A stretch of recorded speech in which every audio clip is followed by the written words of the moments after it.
America is different than every country in the world, not because we're smarter, not because we're hardworking, not because we're better, because we were founded on a set of principles that was about life, liberty, and the pursuit of happiness. It started with white males. That's some bullshit in the history. That kind of bothers me because we happen to be white males, which automatically categorizes in this part of that discussion. But the real value is the principles of life, liberty, and the pursuit of happiness for everybody. Yep. We don't have that right now at all. In America, we do not have that. Yep. I think there are select groups of people who have freedom, and then there are other groups of people who have a lot of freedom, but if you cross a certain line, nope, you're done. You have no more freedom. If you have a felony, for example, you can't get certain jobs. You can't get certain privileges that most people have. And yes, you made a mistake in the past, but should we really be stripping people's freedoms away, because they did something 20 years ago, and, you think about racial inopportunity.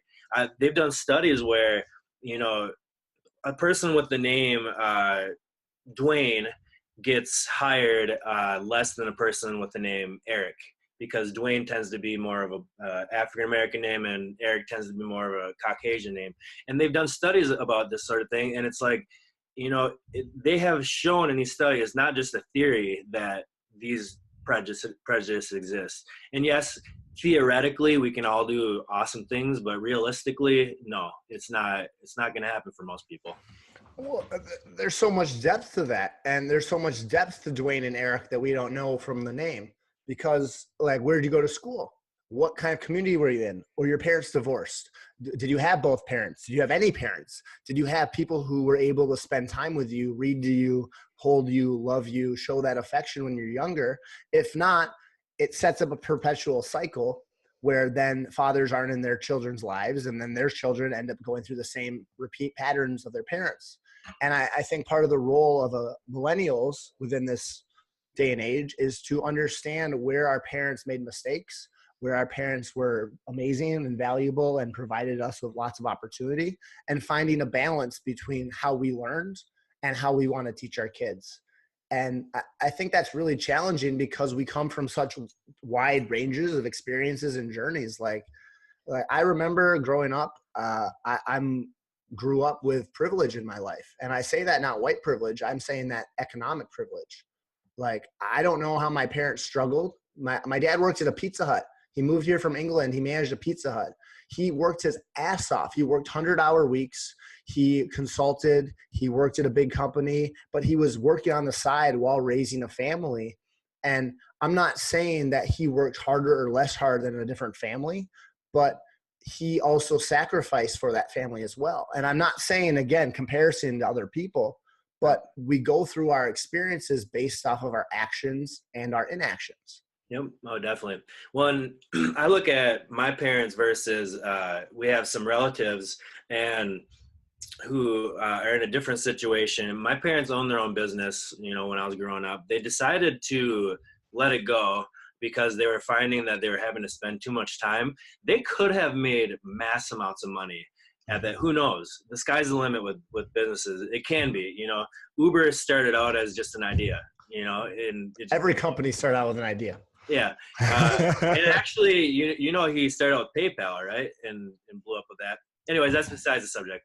So, and then we have this relatives who the dad has a business, became very rich. They have a lot of money, but the family just did not keep it together.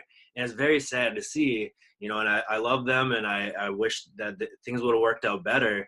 But unfortunately, that's what sacrifice can do. And with your situation, I would imagine your dad was out working. Your mom, was she taking care of you? Yeah, my mom was a stay-at-home mom. Yep. I'm really grateful and I'm lucky to have her in my life, but she also spent a lot of time. She volunteers a lot. She works in elementary school. She has pretty much run a lot of the charity events and festivals and things. So my parents serve. My parents are both very active in the community. They're generous with their time and their wealth. And I think that's something that I learned so much more from my parents, from their work ethic, from their ability to see the big picture, but also ask questions and teach me to have an open mind about things. And I find it kind of funny because I'm doing all these things right now in my own life where I've sacrificed a lot of my own wealth potential by leaving the corporate world, and I'm doing consulting on the side. Like I play poker tournaments, and like I do cryptocurrencies. I'm very down. I teach yoga. I'm like all these random things, but I don't have the stability that my parents wanted me to have because of the sacrifices they made to give me the freedom. Like I actually don't have any student loan debt, and my parents paid for my college, and that was their gift to me. That was all their sacrifice. And I'm really grateful because from a finance perspective, like this is an area I'm very deep in. Pretty much the only debt you can't get out of is student loan debt and some medical debt. And it's bullshit. It is bullshit. It's fake. Things that you need. Yeah. Look at historical college costs. College costs $500 for a year. Part of that's inflation. Part of that is also supply demand. Companies and institutions make a lot of money from you going to college.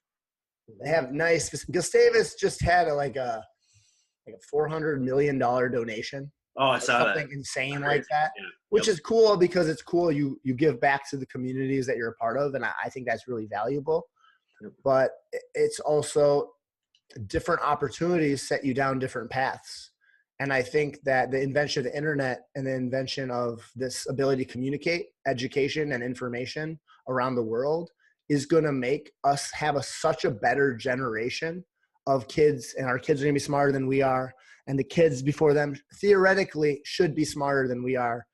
We hadn't really touched these because there's some big ones, man. There's some ones out there that I'm thinking about that just piss me off because of the education. Yep. Well, and the thing is, we have this awesome tool of the internet. There's so many amazing applications that have been used and that continue to be used. There have been regimes that have been toppled partly because people in those countries were able to tweet or Facebook and get the information out there, and then they're able to band together and just some amazing things. Unfortunately, you have cyberbullying and stalking and all that stuff too, and there's always going to be crime as long as there's going to be human beings. It's just